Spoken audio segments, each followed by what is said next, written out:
Hello, my lovely people. Good morning, good afternoon, good evening, good night, depending on your time zone or anytime you are coming across this platform, Linda's TV show. If it is your first time and you like what we do here, kindly subscribe, put on your notification bell to all notification. In that way, you'll be able to know when we upload a new video. Here, we educate, inform the members of the public about the happenings in the globe. We react to all forms of videos. And I want to seize this opportunity to appreciate YouTube for creating this wonderful platform. The same time, I put a disclaimer that here in Linda's TV show, we do not promote war, we do not promote violence, we do not promote hate speech. What we are here to do is to educate and inform the members of the public. And again, YouTube call for self-determination is never a call for war. My great people of Biafra, I greet you all. There is a video I'm going to play. I want you to watch that video from the beginning to the end. But before then, let me say this.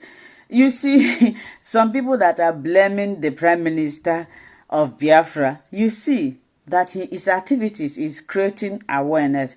So in this particular video, Ned Woko, the husband to popular Nollywood actress, but now he is a senator in Delta State, that he was granted interview. And remember, Iwanyanwu or Ohanaeze, they said they want to go to Finland to go and dialogue with the Prime Minister.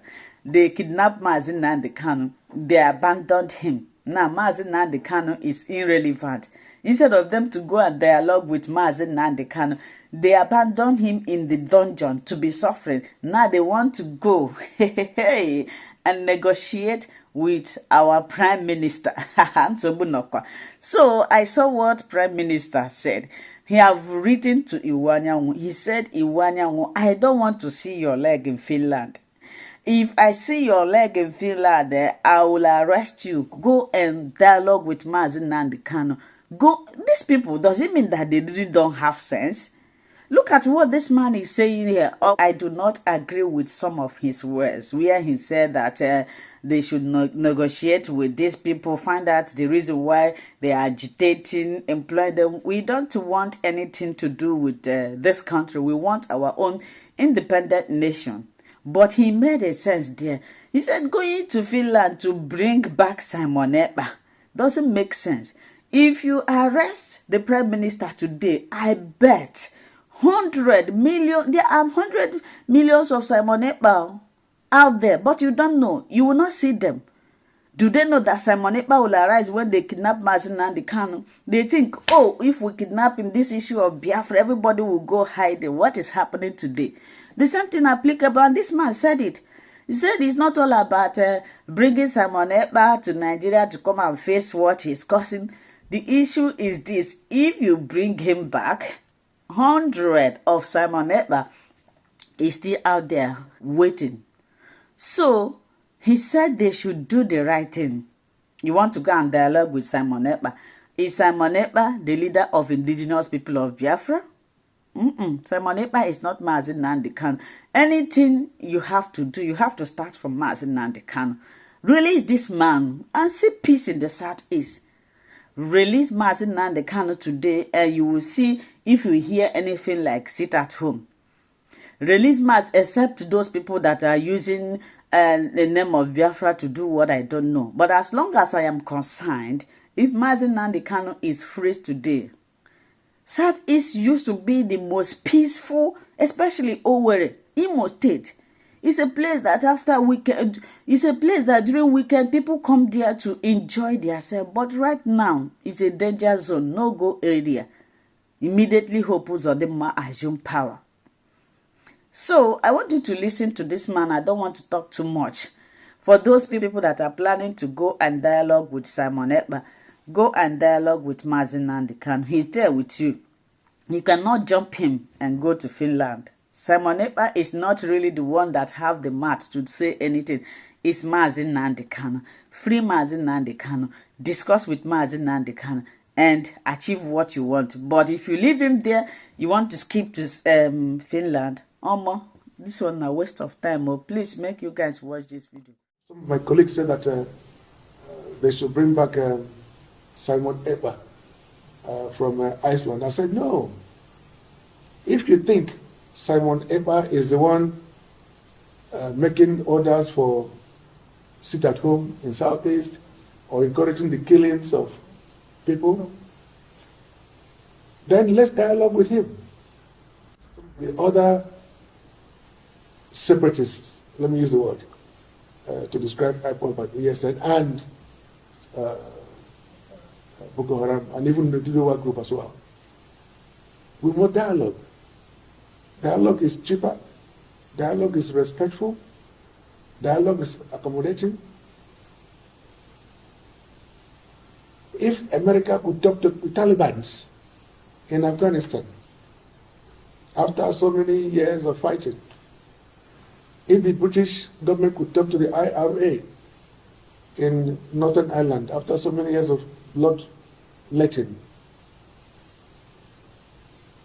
why can't we sit down and discuss with all these groups? And that means they're our brothers and sisters.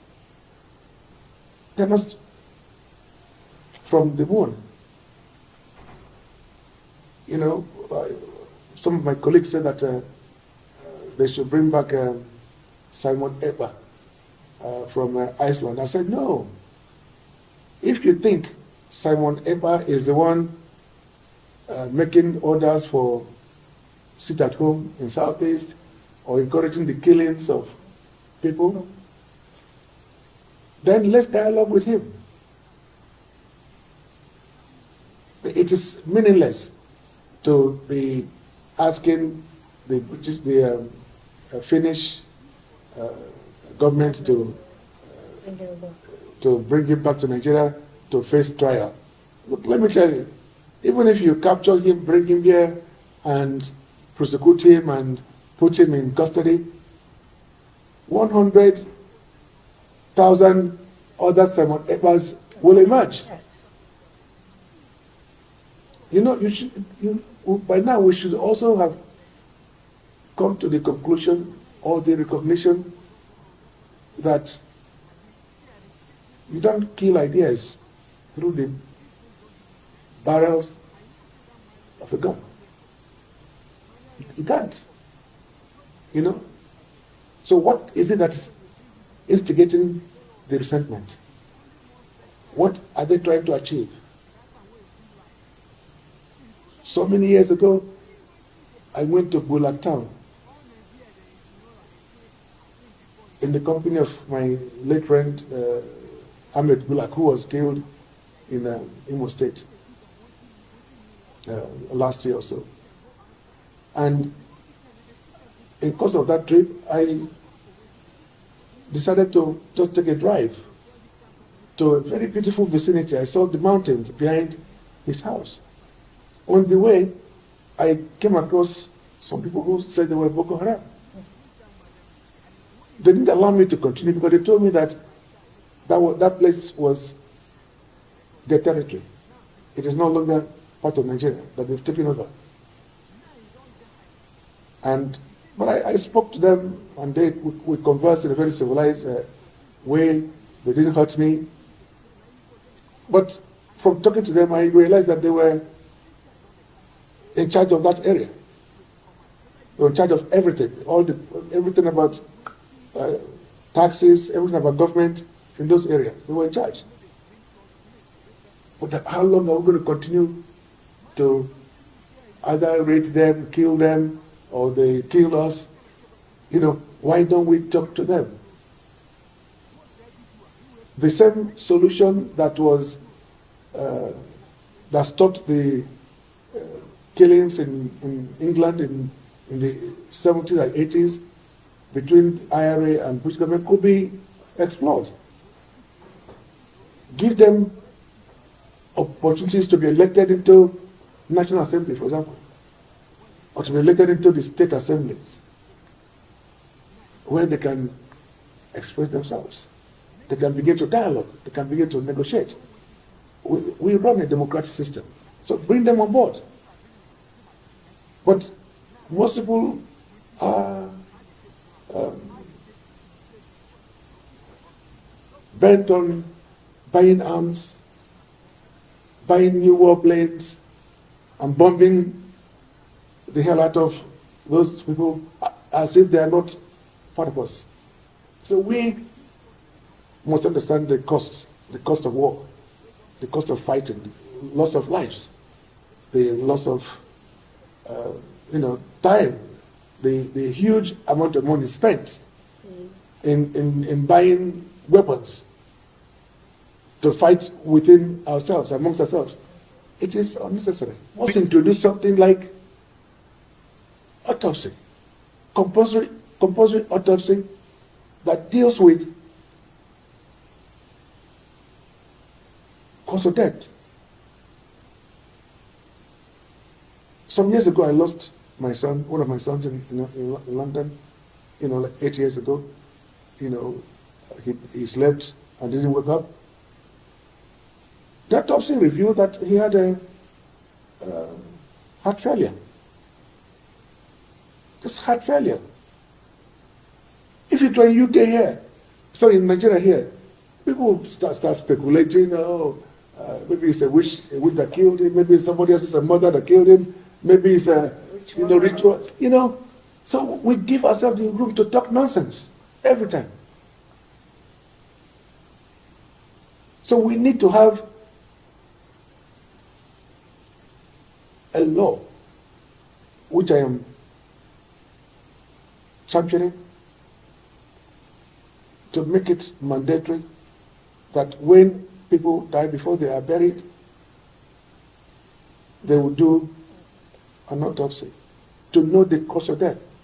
Even when people have a car accident, and you think that they died because of the car accident, you still do an autopsy to make sure that you know the cause of death. You can have an accident, and maybe the person could have survived it, for example, if they had medical attention as quickly as possible. The time because they have an accident, car accident doesn't necessarily mean that was the cause of death. There could be other intervening factors, that could happen so, quickly. But in Nigeria, somebody dies. There's so much speculations as to what could have been or might have caused it, and it creates a lot of animosity and mistrust amongst us. And of course, a few days later, another young boy, 14-year-old boy, died. That said that they took his intestines. Again, there must be an autopsy to know exactly what happened. Because it might just be that nothing like that happened. It might be. We don't know. But an autopsy will certainly help to establish the facts. And then those who are guilty will be punished. Those who are not guilty will be free. But do you think if an autopsy is done, would they want to reveal the real results? If actually... They must, look, you can do an autopsy 1 or 2 or 3 until you get what you can. When we have a law, the law will provide for it to be done compulsorily within 48 hours of death. So it can be done within 2 hours, 3 hours, 4 hours, to allow for religious differences, for example. We're talking about medical issues here.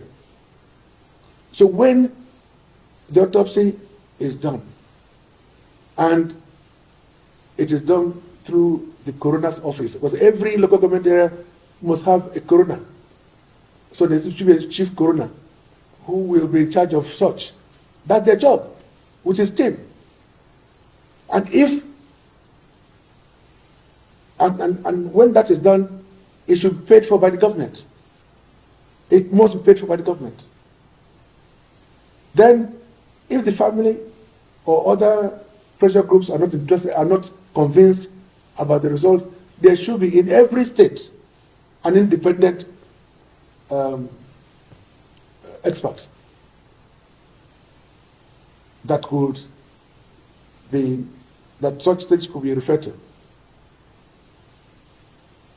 So it's not just conclusive that, because this is Nigeria, we know how things work. we know that somebody can also try to influence the result of, but let us start. Let us start from somewhere. If we're not happy with that local government report from the coroner, we go to the independent one or any other one.